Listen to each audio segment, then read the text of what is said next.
Seri Pelangi di Langit Singosari. Bara di Atas Singgasana. Audiobook, novel silat. Cerita, Esa Mintarja. Bab 59. Dan tiba-tiba saja, di luar sadar bibirnya telah bergetar dan melontarkan kata-kata. Apakah ibunda tidak mencintai aku, Tunggul Ametung? Ken Dedes terkejut mendengar pertanyaan itu. Sehingga ia pun bertanya. Kenapa kau bertanya begitu? Ibu, jika ibu mencintai ayahanda aku Tunggul Ametung seperti yang ibu katakan, apakah ibu dapat melakukannya? Belum lagi api pembakaran mayat ayahanda padam, ibunda telah melangsungkan perkawinan dengan orang yang ibunda sebut bernama Ken Arok dan yang kemudian menjadi aku di Tumapel, dan yang sekarang ini bergelar Sri Rajasa Batara Sang Amurwa Bumi. Kau salah mengerti anakku. Aku mencintai ayahandamu aku Tunggul Ametung. Kematiannya membuat aku kesepian dan kehilangan pegangan. Pada saat itu hadir orang yang dapat memberi aku jalan pelepasan. Dan ibu segera melupakan ayahanda dan kawin dengan laki-laki itu. Bukan saja ibunda dikawininya, tetapi hak atas Tumapel itu pun sekaligus ibunda serahkan kepadanya. Anusapati. Dan tiba-tiba saja Anusapati menjadi kehilangan pengamatan dirinya. Tekanan perasaan yang tidak tertahankan membuatnya bagaikan terbakar. Karena itu maka katanya kemudian dengan suara parau. Jika ibunda mencintai ayahanda aku Tunggul Ametung, maka tidak begitu mudahnya ibunda mencintai orang lain. Dan jika ibunda tidak mencintai Sri Rajasa, ternyata ibunda adalah seorang yang mendambakan nafsu semata-mata. Anusapati. Ibunda. Bukankah yang terjadi sekarang ini akibat dari perbuatan dosa ibunda itu? Hambalah yang sekarang harus menanggung akibatnya. Dihinakan dan disisihkan dari hubungan kasih keluarga tanpa mengetahui sebab musababnya. Baru sekarang hamba tahu, bahwa bukan salah Sri Rajasa, bukan salah Tohjaya dan bukan salah siapapun juga. Sebenarnya lah bahwa hamba memang bukan keluarga mereka. Dan hamba memang pantas untuk dihinakan dan dijauhkan dari kasih keluargaku. Cukup Anusapati, cukup. Aku sudah mengatakan, bahwa akulah yang bersalah. Akulah yang telah berbuat dosa. Tetapi bukan maksudku untuk membuat kau menderita karenanya. Meskipun kau bukan putra Sri Rajasa, tetapi kau tetap mendapatkan hakmu sebagai putra mahkota. Apakah artinya kedudukan itu sekarang ibunda? Hamba pasti sudah menjadi sampah di halaman istana ini jika tidak ada Paman Mahisa Agni. Hamba pasti tidak akan bernilai lebih baik dari seorang juru taman jika Paman Mahisa Agni tidak berbuat sesuatu yang mengagumkan atas hamba. Paman Mahisa Agnilah yang membuat hamba diterima oleh rakyat Singasari karena mereka menganggap bahwa hambalah kesatria putih itu seutuhnya. Dan itu adalah hasil perbuatan Paman Mahisa Agni, seperti juga kemampuan yang hamba miliki sekarang, sehingga hamba selamat dari kematian oleh tangan Kiai Kisi. Ken Dedes terhenyak di pembaringannya. Dengan kedua belah tangannya ia menutup wajahnya yang basah karena air mata. Namun agaknya dada Anusapati masih juga pepat, sehingga ia masih juga berkata. Dan sekarang hamba harus melihat bahwa diri hamba sebenarnya tidak lebih dari seorang anak yang sudah tidak berbapa. Hamba adalah seorang yang memang sebenarnya tidak berharga bagi Sri Rajasa, karena hamba adalah anak orang lain. Anak yang ditinggalkan di dalam perut ibunda oleh orang yang sama sekali tidak ada hubungan dan sangkut pautnya dengan Ken Arok. Bahkan hamba adalah manusia yang paling terkutuk di mata Ken Arok itu karena setiap kali Sri Rajasa melihat hamba, maka pasti ia akan teringat kepada aku Tunggul Ametung. Betapa bencinya Ken Arok terhadap aku Tunggul Ametung karena aku itu telah merampas kegadisan ibunda di masa muda dan meninggalkan seorang anak laki-laki yang akan tetap membuatnya terkenang atas kekecewaannya itu. Dan apalagi anak laki-laki itu sekarang merasa dirinya berhak untuk menyebut dirinya putra mahkota, suara Anusapati terputus sejenak. Lalu, alangkah malunya hamba kepada diri sendiri. Jika aku tahu tentang diri hamba, maka hamba tidak akan menerima kedudukan itu. Hamba akan menyingkir dari istana ini dan mengikuti Paman Mahisa Agni di padepokan yang terpencil itu. Paman Mahisa Agni pasti akan rela melepaskan kedudukan yang betapapun tingginya, karena sebenarnya Paman Mahisa Agni sama sekali tidak menginginkannya, ia ada di dalam istana pada waktu itu hanya semata-mata karena hamba. Dan ia kini berada di Kediri sebagai wakil mahkota, adalah karena Paman ingin tetap mempunyai pengaruh dalam pemerintahan Singasari juga semata-mata karena hamba. Kau salah Anusapati, sahut ibunya di sela-sela isaknya yang tertahan. Pamanmu Mahisa Agni mengasihimu. Tetapi jangan disangka bahwa pamanmu tidak mencintai Singasari. Semua yang diperbuatnya adalah untuk Singasari. Hamba tahu ibu. Tetapi Singasari bagi paman Mahisa Agni bukan sekedar kekuasaan Sri Rajasa. Singasari adalah keseluruhan wadah dan isinya. Dan Singasari adalah suatu kesatuan yang utuh sekarang ini. Tetapi paman Mahisa Agni pun tahu bahwa Singasari sedang diancam oleh ketamakan seorang istri dan anak dari yang berkuasa sekarang. Jika hamba mengatakan bahwa paman Mahisa Agni telah berbuat banyak sekali untuk hamba sekarang ini, hamba yang sudah terlanjur menjadi putra mahkota itu pun adalah karena pamanda Mahisa Agni mencintai Singasari dan mengasihi hamba. Jika tidak, maka paman Mahisa Agni tidak akan membina hamba menjadi seorang yang mampu berbuat sesuatu seperti sekarang ini, dan paman Mahisa Agni tentu tidak akan berusaha membendung kekuasaan yang akan melimpah kepada tangan yang menurut paman Mahisa Agni tidak akan dapat mempertahankan dan apalagi mengembangkan Singasari yang sekarang ini. Jika paman Mahisa Agni tidak mempedulikan hamba, tetapi semata-mata mempedulikan Singasari, maka ia akan dapat berbuat lain dari yang dilakukannya sekarang. Tetapi jika paman Mahisa Agni hanya mengasihi hamba dan tidak mengingat Singasari, maka alangkah baiknya jika hamba pergi kepada paman Mahisa Agni di Kediri dan bersama-sama memberontak. Maka pasti Singasari akan pecah dan kemungkinan terbesar kami akan menang. Tetapi Singasari akan digenangi darah rakyatnya yang sedang berusaha mengembangkan negeri ini. Ken Dedes tidak lagi dapat membendung air matanya yang mengalir semakin banyak. Bahkan kemudian terdengar isaknya semakin lama menjadi semakin keras. Dan tiba-tiba saja di antara tangisnya ia berkata, "Sudah aku katakan Anusapati. Aku memang bersalah. Jika aku tidak bertemu dan tidak menerima orang itu di saat aku kehilangan aku Tunggal Ametung, maka keadaannya akan jauh berbeda. Sebenarnya lah bahwa aku akan memilih hidup di Padepokan jika aku mendapat kesempatan. Tetapi tidak. Aku tidak dapat memilih selain harus pasrah diri di Istana Tumapel. Tentu tidak. Ibunda tentu akan dapat memilih. Jika ibunda tetap berbakti kepada ayahanda Tunggul Ametung, dan jika ibunda benar-benar mencintainya, maka ibunda tidak akan melakukannya meskipun orang yang bernama Ken Arok itu setiap hari duduk bersimpuh di bawah kaki ibunda, namun yang kini akhirnya telah menginjak tengkuk keturunan ibunda. Tentu pada saat ibunda menerima lamaran aku Tunggul Ametung, ibunda merasa sangat berbahagia, tetapi bukan karena mencintai aku Tunggul Ametung. Ibunda saat itu hanya memandang bahwa ibunda menerima lamaran seorang aku, sedangkan ibunda adalah seorang gadis Padepokan. Tetapi karena itulah, maka sepeninggal aku Tunggul Ametung, maka seketika itu pula ibunda sudah berhasil melupakannya. Anusapati. Kenapa ibu tidak berani melihat wajah sendiri betapapun buruknya? Tidak. Tidak, tiba-tiba Ken Dedes berdiri. Dipandanginya wajah anaknya dengan tajamnya. Dan tiba-tiba saja di luar sadarnya ia berkata, "Kau salah. Sama sekali salah. Aku Tunggul Ametung tidak datang kepada ayahku untuk melamar sebagai lazimnya seorang laki-laki meminang seorang gadis. Tetapi aku telah dirampas dan dilarikannya dengan paksa. Aku telah diambilnya tanpa setahu ayahku, seorang pendeta di Padepokan Panawijen. Kakekmu telah kehilangan aku bukan karena lamaran seorang aku." Jawaban ibunya itu telah membuat dada Anusapati berdentangan. Semula ia ragu-ragu mendengar keterangan itu, seakan-akan bahwa ayahnya yang baru dikenalnya itu telah menculik ibunya yang bernama Ken Dedes itu dari Padepokan, sehingga oleh hentakan berbagai perasaan di dadanya, ia bahkan tidak mempercayainya. Kebenciannya kepada Sri Rajasa, yang tertahan-tahan dan yang tiba-tiba saja meledak setelah mengetahui bahwa Sri Rajasa sama sekali bukan ayahnya, meluap tanpa dapat dikendalikannya.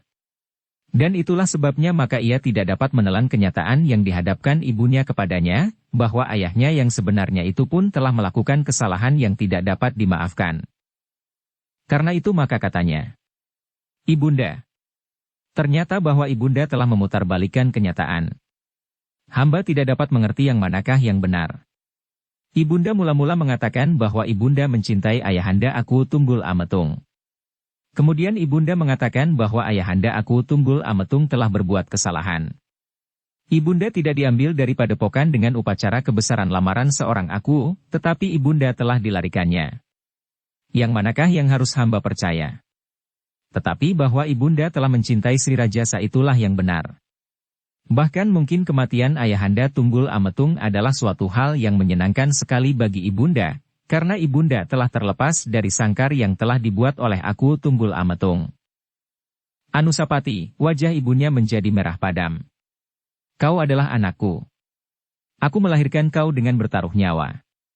Sekarang kau berani menghinaku. Anusapati, apapun yang telah aku lakukan, tetapi aku mencintaimu. Kau adalah anakku yang selalu membuat aku prihatin. Aku mengharap kau kelak tidak mengalami masa-masa yang paling pahit di dalam hidupmu. Dan kini selagi aku berusaha dengan segenap hati, kau. Suara Kendedes terputus di kerongkongan. Namun agaknya hati Anusapati telah tertutup. Kepahitan hidup dan kenyataan yang bercampur baur itu membuatnya kehilangan pegangan. Karena itu maka katanya, Ibunda.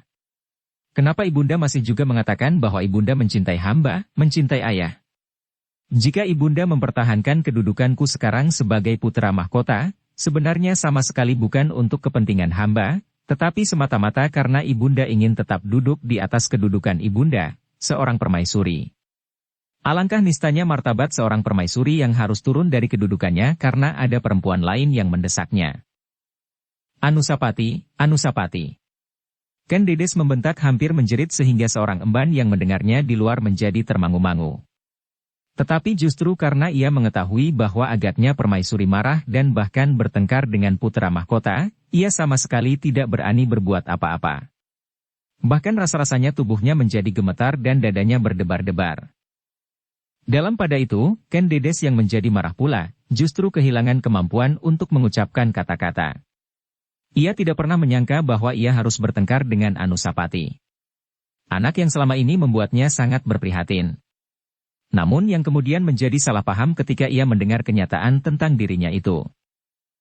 Namun karena Kendedes seakan-akan menjadi terbungkam itulah, maka ternyata dadanya telah menggeletar. Yang tidak dapat diucapkannya itulah yang seakan-akan telah mengambang di dalam dirinya, sehingga karena itulah maka tanpa disadarinya, dari dalam dirinya telah memancar cahaya yang hanya tampak oleh mata hati yang telah terbuka. Ternyata bahwa selama ini, selama Anusapati mengalami pembajaan diri, serta dasar-dasar ilmu Gundala Sastra dan bahkan sekaligus kemampuan penyerapan dari kekuatan yang tersembunyi dalam dirinya, ternyata bahwa Anusapati yang muda itu pun telah mampu mempergunakan mata hatinya di luar sadarnya. Dan itulah sebabnya, maka tiba-tiba saja ia melihat cahaya yang menyilaukan dari tubuh ibunya. Tubuh yang di saat-saat tertentu seakan-akan telah memancar dalam bentuk yang berlainan. Anusapati sejenak membeku di tempatnya. Namun cahaya yang silau itu rasa-rasanya langsung menusuk tubuhnya dan menghunjam jauh ke pusat jantungnya, sehingga tiba-tiba saja ia menutup wajahnya sambil berkata, "Ibu, jangan ibu." Sejenak Kendedes termangu-mangu. Ia tidak mengerti apakah yang sebenarnya telah terjadi. Namun dalam pada itu, meskipun Anusapati telah menutup wajahnya dengan kedua tangannya, tetapi cahaya itu bagaikan menembus pelupuk matanya yang terpejam. "Ibunda," tiba-tiba Anusapati berlutut. "Ampun ibunda. Ampun." Kendedes yang sedang marah itu tiba-tiba tergugah pula hatinya ketika ia melihat anaknya berlutut. Seakan-akan ia telah dihadapkan kembali kepada Anusapati dalam keadaan sehari-hari. Anak laki-lakinya yang selalu dirundung oleh kepahitan dan tekanan perasaan. Karena itulah maka hatinya pun menjadi cair. Perlahan-lahan ia mendekati anaknya dan sekali lagi dipeluknya kepala anaknya yang sedang berjongkok itu. Katanya, "Anusapati, bangkitlah. Ibu tidak marah lagi." Tetapi Anusapati masih memejamkan matanya dan menutup wajahnya meskipun terasa pelukan ibunya yang hangat. "Anusapati, kenapa kau seakan-akan menjadi silau dan menutup wajahmu dengan tanganmu? Pandanglah, inilah ibumu." Anusapati mendengar suara ibunya itu. Suara yang lembut. Karena itu, maka perlahan-lahan ia membuka matanya dan mengangkat tangannya yang menutup wajahnya itu. Kini ia tidak melihat apapun lagi. Perlahan-lahan ia memandang ibunya yang masih memeluknya. Tetapi ibunya itu adalah ibunya yang dilihatnya setiap hari. Karena itu, maka sadarlah Anusapati, bahwa sebenarnya lah bahwa ibunya bukannya orang kebanyakan. Bukannya gadis padepokan seperti gadis-gadis padepokan yang lain. Tetapi ibunya tentu mempunyai kelebihan. Meskipun Anusapati tidak tahu apakah arti dari cahaya yang seakan-akan memancar dari jantung ibunya itu, namun bagi Anusapati, cahaya itu pasti mempunyai arti yang dalam. Dengan demikian maka sambil memeluk ibunya ia tidak dapat lagi menahan air matanya yang mengambang di pelupuknya. Katanya dalam nada yang berat terputus-putus. Ampunkan hamba ibunda. Hamba ternyata telah berbuat kasar terhadap ibunda.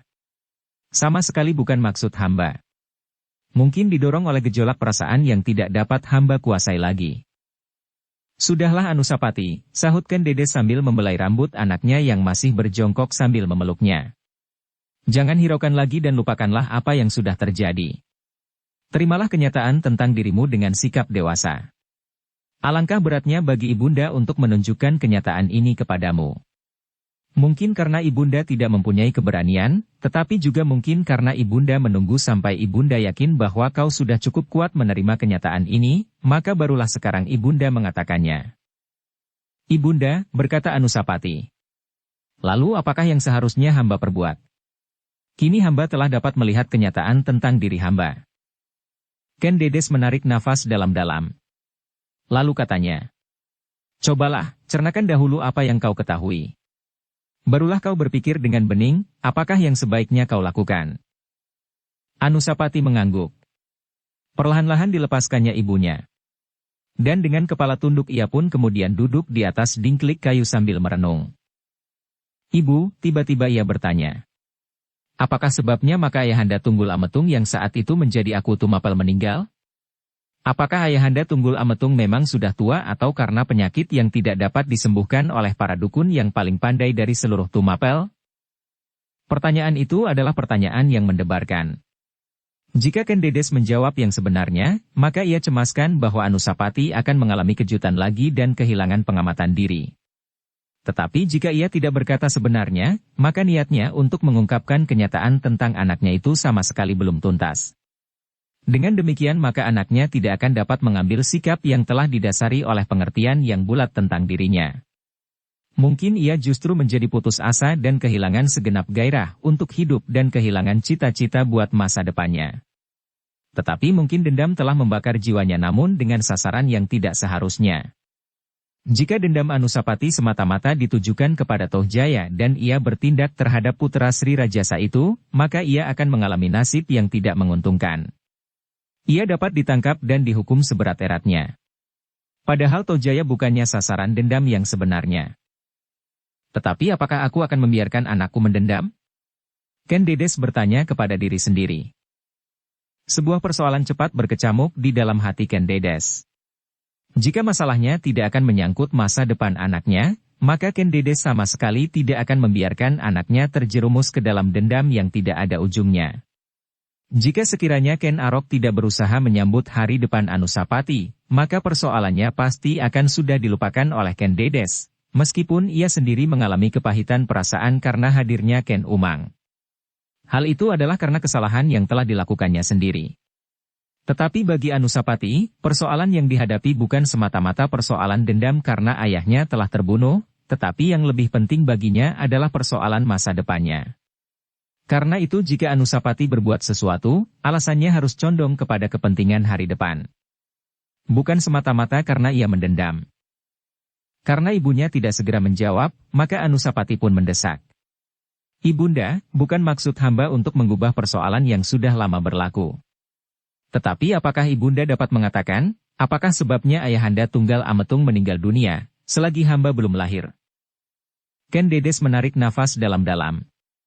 Katanya, anakku, persoalan ini bagaikan hantu yang selalu membayangi hati ibu. Tetapi karena aku sudah mengatakan sebagian dari kenyataanmu maka aku tidak akan menyembunyikannya lagi. Anusapati menjadi semakin berdebar-debar. Tetapi kini ia berusaha sekuat-kuatnya untuk tidak diguncang oleh perasaannya dan kehilangan kendali. Apapun yang akan dikatakan oleh ibunya akan diterimanya dan dicernakannya baik-baik tanpa kehilangan akal dan berbuat kasar terhadap ibunya yang hampir seperti dirinya sendiri, selalu dicengkam oleh keprihatinan. Dengan demikian, wajah Anusapati pun menjadi tenang dan tidak lagi membayangkan kegelisahan yang melonjak-lonjak seperti ketika ia mendengar tentang ayahnya. Melihat ketenangan Anusapati, hati Ken Dedes menjadi agak tatak. Sejenak dipandanginya anaknya yang duduk diam. Kemudian diaturnya perasaannya yang mulai bergejolak. Persoalan yang akan dikatakannya sebenarnya adalah persoalan yang lebih penting dari persoalan siapakah ayah Anusapati itu. Anusapati, berkata ibunya. Aku Tunggul Ametung meninggal bukan karena ia sudah terlalu tua. Bukan pula karena aku sakit dan tidak dapat diobati lagi. Jadi, terasa hati Anusapati melonjak. Tetapi ia pun segera berusaha menguasainya kembali. Apakah ayahanda gugur di peperangan? Ken Dedes menggelengkan kepalanya. Apakah maksud ibu, ayahanda meninggal dengan tiba-tiba? Ya Anusapati. Ayahanda itu meninggal dengan tiba-tiba. Kenapa ibunda? Anusapati. Alangkah sedihnya jika aku terpaksa mengatakan kepadamu. Ayahandamu meninggal karena pembunuhan. Ayahku dibunuh orang? Ya Anusapati. Wajah Anusapati menjadi merah padam. Tetapi dengan sekuat tenaga ia mencoba menguasai perasaannya. Bagaimanapun juga ia masih juga bertanya. Bagaimana hal itu dapat terjadi ibu? Jika ayahanda mati dibunuh orang, ibunda dapat juga melupakannya dalam waktu yang singkat. Masih belum seumur hamba di dalam kandungan. Mata Ken Dedes menjadi basah. Jawabnya. Itu adalah dosaku Anusapati. Jangan kau ulang lagi. Aku sudah merasa bahwa hal itu adalah dosa yang beranak pinak, sehingga diriku seakan-akan tidak lagi dapat menempatkan diri di hadapan Yang Maha Agung. Sekali aku berbuat dosa, maka aku harus melindungi dosa itu dengan dosa-dosa yang lain terhadap sesama manusia. Tetapi aku sadar bahwa aku tidak akan dapat menyembunyikannya terhadap Yang Maha Agung. Wajah Anusapati tertunduk lesu. Jika ia menyebut dosa itu lagi, maka hati ibunya pasti akan semakin remuk. Karena itu maka ia pun bertanya. Apakah orang-orang Tumapel waktu itu, pasukan-pasukan pengawal dan para prajurit tidak dapat menemukan siapakah yang membunuh ayahanda Tunggal Ametung, yang pada waktu itu menjabat sebagai aku di Tumapel? Ken Dedes menarik nafas dalam-dalam untuk mengendapkan perasaannya yang bergejolak. Dengan sisa keberanian, ketenangan dan pasrah diri yang tulus, maka ia pun kemudian berkata. Pada waktu itu tidak ada orang yang dapat mengetahui siapakah yang telah membunuh aku Tunggul Ametung. Tuduhan yang utama ditujukan kepada seorang pelayan dalam yang memiliki sebilah keris yang masih tertancap di tubuh Tunggul Ametung. Siapakah orang itu? Orang itu bernama Kebo Ijo. Dan ia sudah menjalani hukumannya. Ia dibunuh karena kesalahan itu. Anusapati menarik nafas dalam-dalam. Katanya. Hukuman yang setimpal baginya. Tetapi apakah pamrih Kebo Ijo dengan membunuh ayahanda Tunggal Ametung? Sejenak Ken Dedes tidak menyahut. Ia masih harus mengatasi gejolak di dalam dirinya untuk dapat sampai pada keterangan yang sebenarnya tentang kematian aku Tunggul Ametung. Anusapati, berkata Ken Dedes kemudian. Tetapi ternyata bahwa tuduhan itu keliru.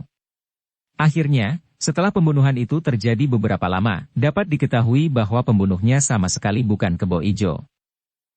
Oh, dan Kebo Ijo sudah terlanjur dibunuh? Ya. Kebo Ijo telah terbunuh. Tetapi apakah pembunuh yang sebenarnya akhirnya dapat diketahui? Terasa debar di dada Ken Dedes menjadi semakin cepat. Tetapi ia sudah bertekad untuk mengatakan keadaan yang sebenarnya kepada anaknya seutuhnya. Anusapati, berkata Ken Dedes kemudian. Memang akhirnya pembunuh yang sebenarnya itu pun diketahui pula. Ia tidak saja membunuh aku Tunggal Ametung. Tetapi ia juga membunuh Empu Gandring, seorang empu yang telah membuat keris untuknya dan keris itu pula lah yang telah mengakhiri hidup aku Tunggul Ametung. Alangkah terkutuknya. Tetapi apakah ibu mengetahui siapakah orang itu? Ken Dedes mengangguk dengan ragu-ragu. Siapakah orang itu ibunda? Sesaat Ken Dedes tidak dapat mengucapkan kata-kata. Sekali lagi ia merasa di simpang jalan yang panjang. Ibunda, desak Anusapati. Namun Ken Dedes pun kemudian mengumpulkan semua kekuatan batin yang ada padanya untuk mengatakannya apa yang sebenarnya sudah terjadi. Karena itu dengan suara yang serak ia berkata, Anusapati. Yang terjadi kemudian hampir di luar kemampuanku untuk mengatasinya. Selagi aku mengagumi usaha Ken Arok untuk menyatukan seluruh daerah Singasari, maka tahulah aku siapakah sebenarnya yang telah membunuh aku Tunggul Ametung. Ken Dedes berhenti sejenak. Lalu, orang itu adalah orang yang kini berkuasa di Singasari. Sri Rajasa, suara Anusapati terputus. Ken Dedes menganggukkan kepalanya. Namun untuk mengucapkan kata-katanya yang terakhir ternyata Ken Dedes telah memaksa diri dengan segenap kekuatannya. Karena itulah, maka setelah kata-kata itu terucapkan, ia pun menjadi seolah-olah lemas tidak bertenaga lagi. Betapa hati Anusapati bergejolak. Tetapi betapa ia berusaha untuk menahan diri.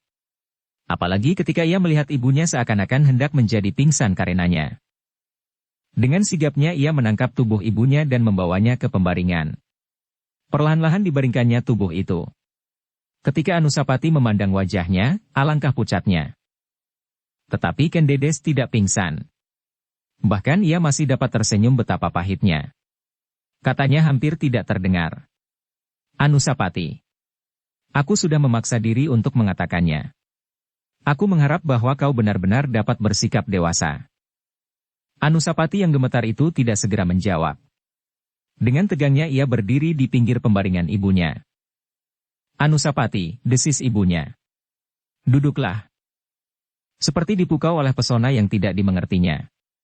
Anusapati pun kemudian duduk di sebuah dingklik kayu sambil menunduk dalam-dalam. Namun dari sela-sela bibirnya ia berkata, pembunuh itu kini duduk di atas tahta Singasari. Ya Anusapati. Pembunuh itu kini berkuasa di Singasari dan berkuasa pula atas diri kita. Tidak. Anusapati menghentak. Aku akan melepaskan kekuasaan ini. Aku menarik keputusanku untuk membunuh Tohjaya dan mengasingkan diri apabila aku tidak terbunuh oleh Sri Rajasa. Tetapi sekarang aku berkeputusan lain. Aku akan tetap berada di istana. Bukan Tohjayalah yang harus dibunuh. Ken Dedes menarik nafas dalam-dalam. Meskipun Anusapati tidak mengucapkan, tetapi ia mengerti makna dari kata-kata yang terpotong itu. Meskipun demikian Ken Dedes sudah menyadari bahwa hal itu memang mungkin sekali terjadi. Ia sudah menjatuhkan pilihan. Bukan lagi kenangan yang indah di masa mudanya, yang penting baginya kini, tetapi adalah hari depan yang panjang bagi anaknya, bagi Singasari dan bagi keturunannya. Tetapi Ken Dedes pun sadar, bahwa Sri Rajasa bukannya seorang yang hanya pandai merayunya di masa muda. Tetapi ia adalah seorang prajurit yang pilih tanding. Bahkan ia telah berhasil mengalahkan Maharaja di Kediri yang mempunyai kesaktian tiada taranya. Karena itulah maka Ken Dedes pun kemudian berkata dengan suara yang lemah. Anusapati. Datanglah kembali kepada pamanmu. Katakan apa yang kau dengar dari mulutku. Kau harus menurut segala nasihatnya. Hanya pamanmu lah orang yang memiliki kemampuan seimbang dengan Sri Rajasa, meskipun pamanmu seorang yang besar dan lahir di padepokan yang terpencil. Suara Ken Dedes terputus sejenak. Lalu, Sri Rajasa pun bukan seorang keturunan raja dimanapun juga. Tetapi ia adalah kekasih dewa-dewa. Anusapati mengangguk-anggukan kepalanya. Ia memang tidak akan dapat meninggalkan Mahisa Agni yang selama ini telah menempatkannya pada tempat yang wajar di mata rakyat Singasari, bahwa sebenarnya lah ia putra mahkota. Di hadapan rakyat Singasari ia dapat menunjukkan bahwa ia tidak kalah dari putra kebanggaan Sri Rajasa, Tohjaya. Dan di malam hari ia dikenal sebagai kesatria putih yang memberikan kedamaian hati bagi rakyatnya. Karena itu, maka sejenak kemudian Anusapati pun minta diri kepada ibunya. Katanya, Ibunda, hamba akan menghadap Paman Mahisa Agni. Agaknya Paman Mahisa Agni pun mengetahui semua persoalan yang Ibunda katakan. Tetapi Paman mengharap bahwa Ibunda sendirilah yang menyampaikannya kepada hamba. Ken Dedes menganggukkan kepalanya. Jawabnya, ya, pamanmu mengetahui semuanya. Tetapi akulah yang memang seharusnya mengatakan kepadamu. Dengan dada yang bergelora maka Anusapati pun kemudian meninggalkan ibunya dan pergi mendapatkan pamannya. Ia tidak dapat menunggu sampai besok. Ia ingin segera mendengar apakah yang akan dikatakan oleh pamannya itu kepadanya. Tetapi ternyata bahwa kesibukan Anusapati yang berjalan hilir mudik dari bangsal pamannya ke bangsal ibunya kemudian kembali lagi itu mendapat perhatian dari seorang prajurit yang sangat dekat dengan Tohjaya. Bahkan kadang-kadang ia ikut mengawalnya, apabila Tohjaya memerlukan pengawal lebih dari pengawalnya sendiri jika ia keluar istana. Tentu ada sesuatu yang penting, berkata prajurit itu di dalam hati. Tiba-tiba saja prajurit itu terkejut ketika seseorang menggamitnya. Ketika ia berpaling dilihatnya seorang juru taman berdiri di belakangnya. Apakah yang kau perhatikan? Apakah kau sedang mengintip seseorang? Persetan dengan kau. Aku tahu pasti. Kau sedang mengintip putra mahkota. Apakah kau gila? Juru taman itu menggeleng. Jawabnya sambil tersenyum. Aku tidak gila. Tetapi aku tahu pasti. Kau mencurigainya dan kau akan mengatakannya kepada Tuanku Tohjaya. Aku sumbat mulutmu dengan tumitku jika kau mengigau. Hus, aku tidak mengigau. Jika kau perlukan keterangan, aku dapat memberimu banyak sekali. Prajurit itu ternyata tertarik pada keterangan juru taman itu. Kau dapat menemui aku nanti malam. Aku mempunyai banyak cerita tentang putra mahkota. Kau mau? Aku menunggalmu di sudut taman yang gelap itu. Sumekar tidak menunggu jawaban prajurit itu. Dengan tenangnya ia melangkah pergi dan hilang di balik dinding taman istana Singasari. Prajurit itu termangu-mangu sejenak. Putra mahkota sudah tidak tampak lagi. Tetapi kesanggupan juru taman itu untuk bercerita tentang putra mahkota sangat menarik perhatiannya, sehingga karena itu maka ia pun berhasrat untuk datang malam nanti di sudut taman seperti yang dikatakan oleh juru taman itu. Dalam pada itu, Anusapati pun sudah menghadap pamannya dengan wajah yang gelisah. Tetapi agaknya Mahisa Agai sudah dapat mengerti bahwa Anusapati sudah mendengar kenyataan tentang dirinya dari ibunya. Duduklah Anusapati, pamannya mempersilahkan. Anusapati pun kemudian duduk dengan wajah yang tunduk. Kau tampak letih sekali. Aku akan memperhatikan. Anusapati mengangguk. Katanya dengan nada datar. Ibunda sudah mengatakan semuanya tentang diriku dan tentang kematian ayahandaku yang sebenarnya. Aku Tunggul Ametung. Mahisa Agni mengerutkan keningnya. Kemudian ia pun menganggukkan kepalanya. Katanya. Kau sekarang sudah cukup matang. Anakmu sudah semakin besar.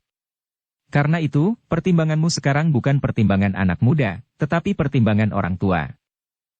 Anusapati menganggukkan kepalanya. Apakah kata ibumu tentang kematian aku Tunggal Ametung?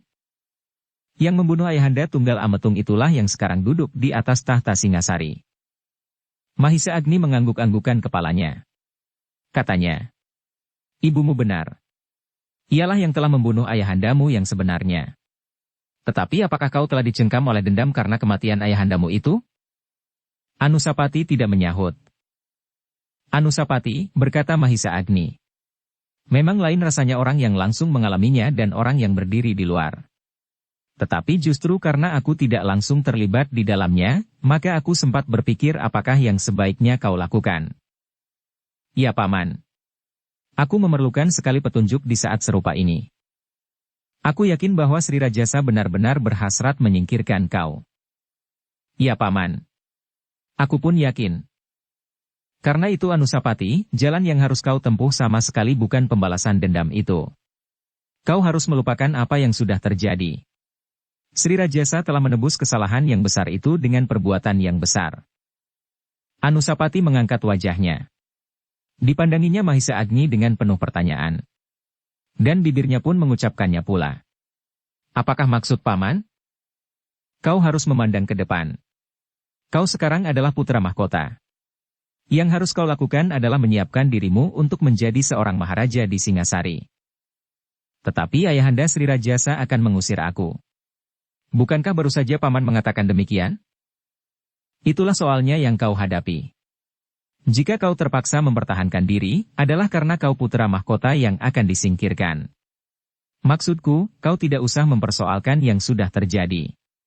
Tetapi kau tidak harus menyerahkan masa depanmu kepada orang yang pernah membunuh ayahmu itu. Apakah kau mengerti maksudku? Anusapati menarik nafas dalam-dalam. Katanya. Apakah ada perbedaan di antara keduanya Paman? Apakah hal itu bukan sekedar untuk menenteramkan hati sendiri, agar kita tidak selalu dicengkam oleh dendam, dan seolah-olah nafsu kita telah dikuasai oleh dendam semata-mata? Tetapi yang pada hakikatnya akan melahirkan tindakan yang sama. Mahisa Agni menggelengkan kepalanya. Katanya, tidak Anusapati. Persoalannya tidak sama, dan yang akan kau lakukan pun tidak akan sama. Jika kau digerakkan oleh dendam di hati, maka kau akan menjadi garang. Kau akan mencari kesempatan untuk melepaskan dendammu. Dan kaulah yang mengambil tindakan kapan saja yang kau anggap baik. Tetapi jika bukan itu soalnya, maka kau tidak akan mengambil tindakan apapun. Tetapi kau akan tetap berhati-hati. Kau akan melindungi dirimu sendiri. Aku yakin bahwa si Rajasa tidak akan mempergunakan para prajurit dan senapati untuk memaksakan kehendaknya. Aku yakin bahwa jika demikian maka Singasari akan benar-benar terpecah, karena Sri Rajasa pun tahu benar, bahwa aku mempunyai pengaruh yang kuat pula pada para senapati di Singasari. Lebih daripada itu, aku telah minta agar Kakang Witantra pun berbuat sesuatu untuk menekankan pengaruh para senapati dari pasukan pengawal, agar mereka tidak mudah diperalat oleh Sri Rajasa dan Tohjaya di dalam persoalan ini. Apa yang dapat dilakukan oleh Paman Witantra? Mudah-mudahan ia berhasil meskipun hanya sekedar membantu rencana kita yang besar. Anusapati mengangguk-anggukan kepalanya. Ia mengerti maksud pamannya. Ia tidak boleh mengambil sikap yang kasar terlebih dahulu. Ia harus menunggu. Tetapi berapa lama ia harus menunggu dalam kegelisahan dan kecemasan, karena setiap saat bahaya dapat menerkamnya dari segala penjuru. Karena itulah maka Anusapati merasa bahwa dirinya benar-benar berdiri di atas titian yang terlalu sempit di atas sebuah jurang yang dalam.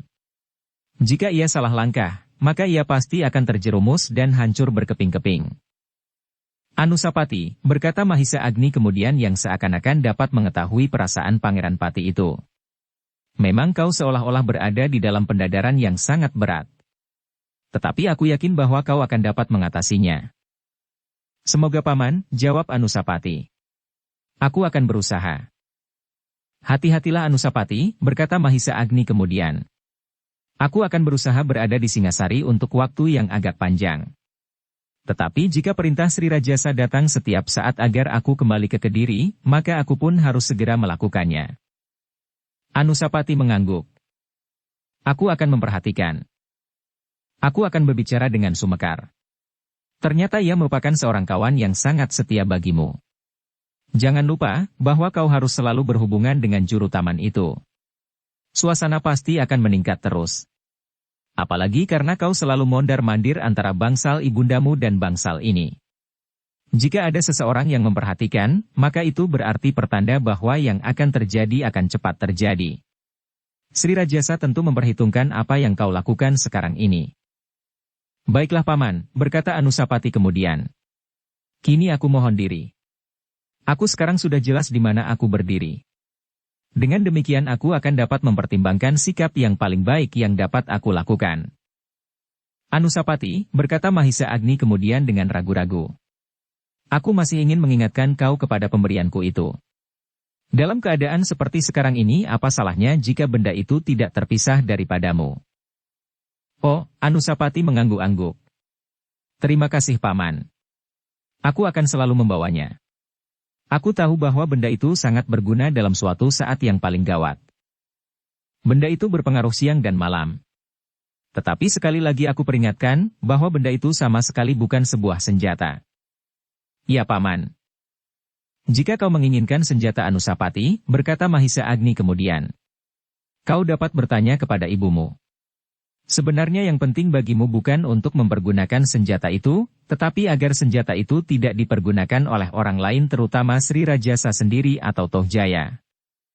Senjata apakah yang Paman maksud? Sebilah keris yang keramat. Keris? Anusapati mengerutkan keningnya. Ya. Sebilah keris. Keris itulah yang dipergunakan oleh Sri Rajasa untuk membunuh korbannya. Yang pertama adalah pembuat keris itu sendiri. Siapa Paman? Empu Gandring. Oh, Anusapati mengangguk-anggukan kepalanya. Empu Gandringlah yang membuat keris itu, dan Empu Gandring pulalah korban yang pertama. Keris itu adalah keris yang sangat keramat. Anusapati mendengarkan cerita Mahisa Agni dengan cermatnya sebagai pelengkap cerita ibundanya. Di manakah keris itu sekarang disimpan Paman? Bertanya Anusapati. Keris itu disimpan oleh ibundamu. Ibunda? Kenapa bukan oleh ayahanda si Rajasa? Aku tidak tahu pasti, kenapa begitu. Tetapi aku kira ayahandamu pada saat itu ingin melupakan apa yang sudah dilakukannya. Empu Gandring itu adalah pamanku, dan kemudian aku Tunggul Ametung, setelah dengan cermatnya ia menjerumuskan sahabatnya ke dalam bencana. Ibunda juga menyebutnya, berkata Anusapati kemudian. Nah, cobalah. Usahakanlah agar keris itu jatuh ke dalam tanganmu. Tetapi tanpa niat yang buruk, sekedar menghindarkan kemungkinan yang paling pahit bagimu sendiri, apabila dalam keadaan yang gawat ini Sri Rajasa teringat kepada senjata yang telah bernoda darah itu dan timbul keinginannya untuk mempergunakannya lagi. Anusapati menjadi tegang sejenak. Anusapati, ciri yang paling jelas dari keris itu adalah tangkainya. Hulu keris itu bukannya sebuah ukiran yang rumit dan bertahtakan permata, tetapi hulu keris itu adalah sepotong dahan cangkring yang kasar dan belum dibentuk sama sekali. Dahan cangkring yang kasar. Anusapati mengulangi. Ya. Itulah keris yang telah mengakhiri hidup pamanku dan ayahandamu. Baiklah paman. Aku akan menghadap ibunda. Aku akan memohon agar keris itu diperkenankan aku simpan. Tetapi kau tidak usah menghadap sekarang. Jarak antara bangsal ini dan bangsal ibumu akan menjadi lekuk bekas kakimu. Besok sajalah kau menghadap. 1 malam adalah waktu yang panjang paman. Di malam nanti semuanya akan dapat terjadi. Aku masih ada di sini. Aku akan memberitahukan kepada Sumekar dan kau memiliki trisula yang dapat membantumu khusus menghadapi kejahatan. Anusapati mengangguk-anggukan kepalanya. Memang ia sudah hilir mudik antara kedua bangsal itu. Karena itu maka katanya. Baiklah paman. Besok pagi-pagi jika aku masih berkesempatan melihat matahari terbit, aku akan menghadap ibunda untuk memohon agar keris itu dapat aku simpan. Mahisa Agni mengerutkan keningnya, katanya kemudian. Kau harus mencoba untuk menenangkan hatimu jika kau kembali kepada istrimu. Baginya kau adalah sandaran yang tidak boleh goyah, agar keluargamu tidak menjadi lebih gelisah dari kau sendiri. Anusapati menganggukkan kepalanya. Ya paman. Aku akan mencoba. Nah, jika demikian, pulanglah ke bangsalmu. Temuilah istri dan anakmu yang barangkali sudah menunggu. Anusapati mengangguk-anggukan kepalanya. Tetapi kecemasan di dadanya masih saja bergejolak. Bahkan terbayang di angan-angannya bahwa jalan dari bangsal pamannya itu sampai ke bangsalnya, telah penuh oleh prajurit-prajurit yang dipasang oleh Tohjaya untuk menjebaknya. Tetapi Anusapati pun kemudian mohon diri juga dengan hati yang tegang. Langkahnya kemudian menjadi sangat hati-hati. Diperhatikannya setiap gerumbul pertamanan dan pohon bunga di sebelah menyebelah lorong di halaman istana itu. Anusapati mengerutkan keningnya ketika ia melihat Sumekar berdiri sambil memotong daun-daun bunga yang kuning. Ketika ia lewat di sampingnya, maka ia pun berhenti sejenak sambil berkata, Paman Mahisa Agni ingin berbicara. Sumekar mengangguk. Katanya, hamba sudah bertemu. Ada lagi yang akan dikatakannya. Ya tuanku. Hamba akan menunggu. Sumekar berhenti sejenak lalu. Hamba sudah mendengar langkah yang semakin dekat dengan puncak dari persoalan tuanku. Tetapi hamba tidak tahu apa yang harus hamba lakukan. Barangkali perintah itulah yang akan hamba terima dari pamanda tuanku. Anusapati tidak menyahut.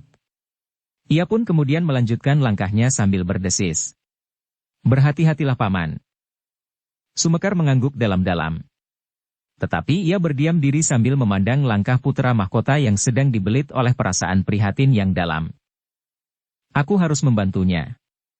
Mungkin aku dapat terbuat sesuatu meskipun aku harus siap mengorbankan apapun yang aku miliki.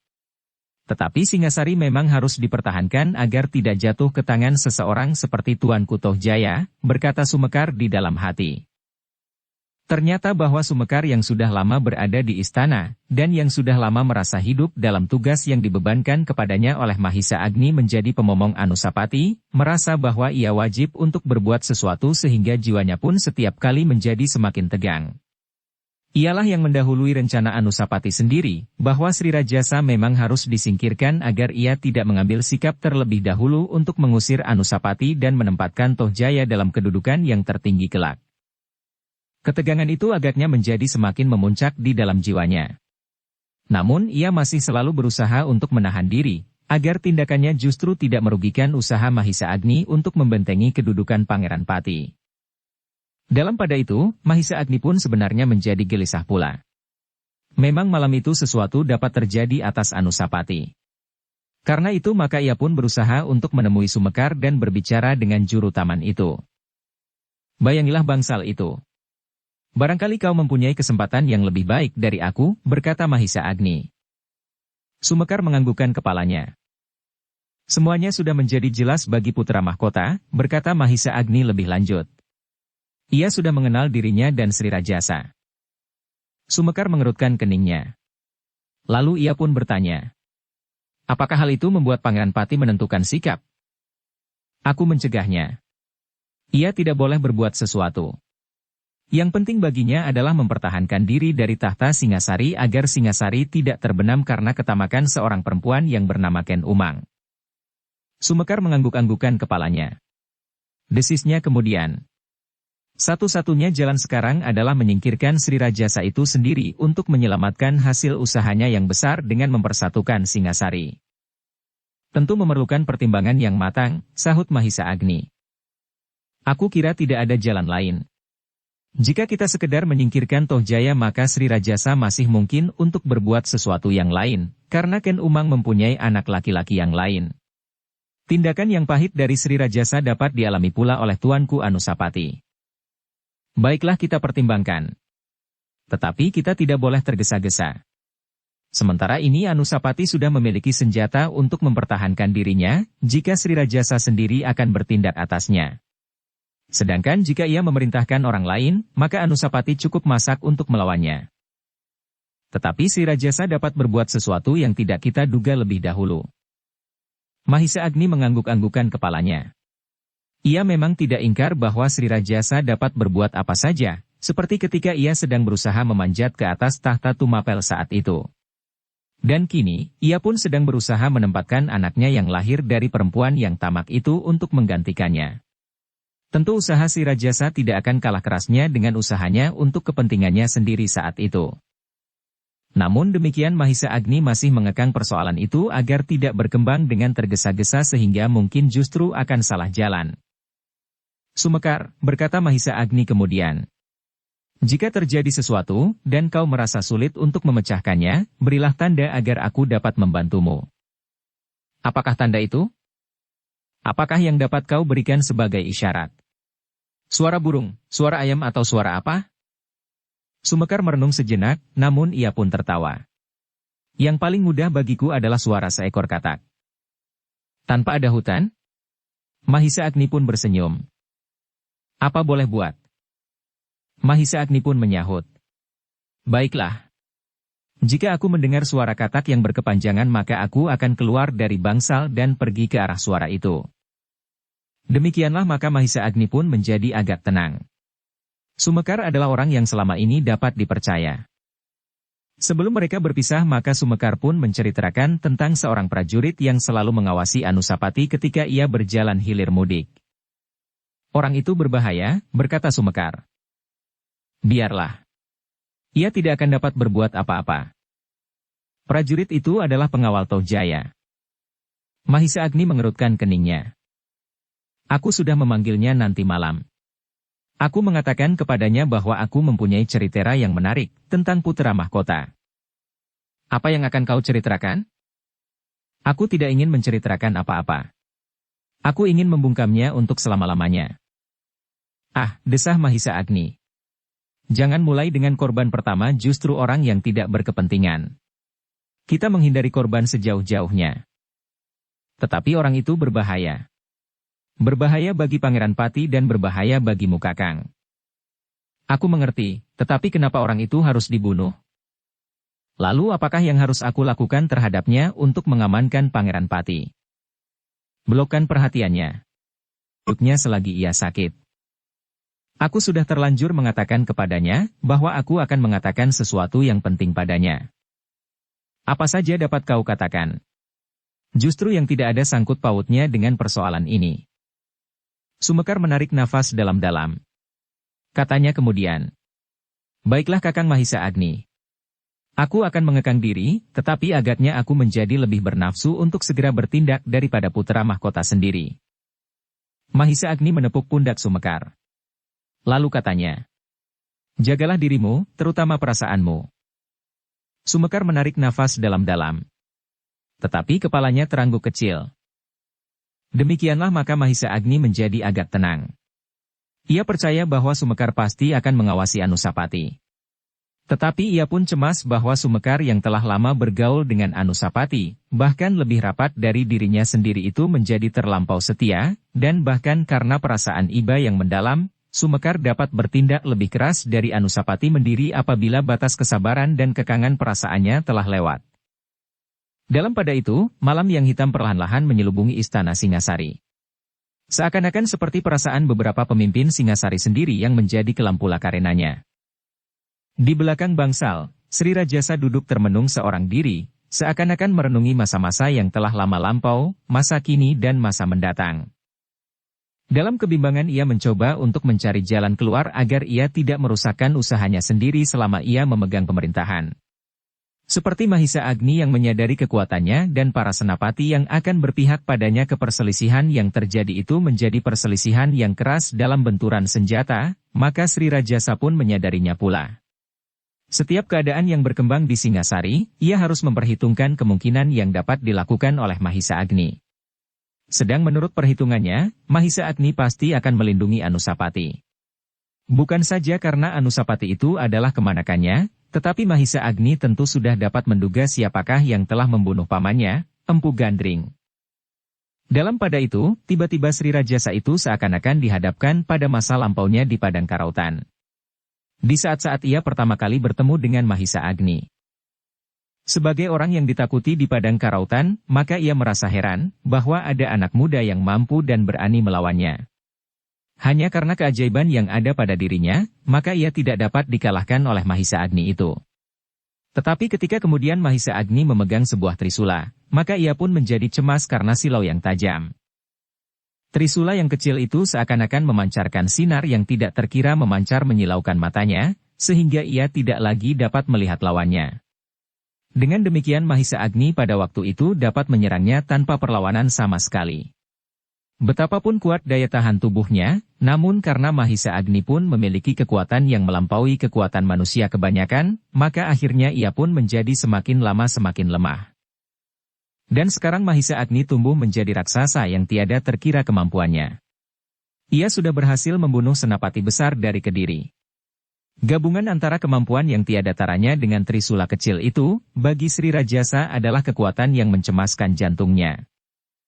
Adalah dapat dimengerti bahwa Mahisa Agni membencinya karena ia telah membunuh pamannya dan kini seakan-akan telah menyia-nyiakan adik perempuannya meskipun masih tetap dalam kedudukannya sebagai seorang permaisuri. Kemudian usahanya untuk mengusir kedudukan Anusapati tentu sangat menyakitkan hatinya pula. Bersambung ke bab 60. Dukung kami dengan subscribe, follow, like, komen dan share. Terima kasih.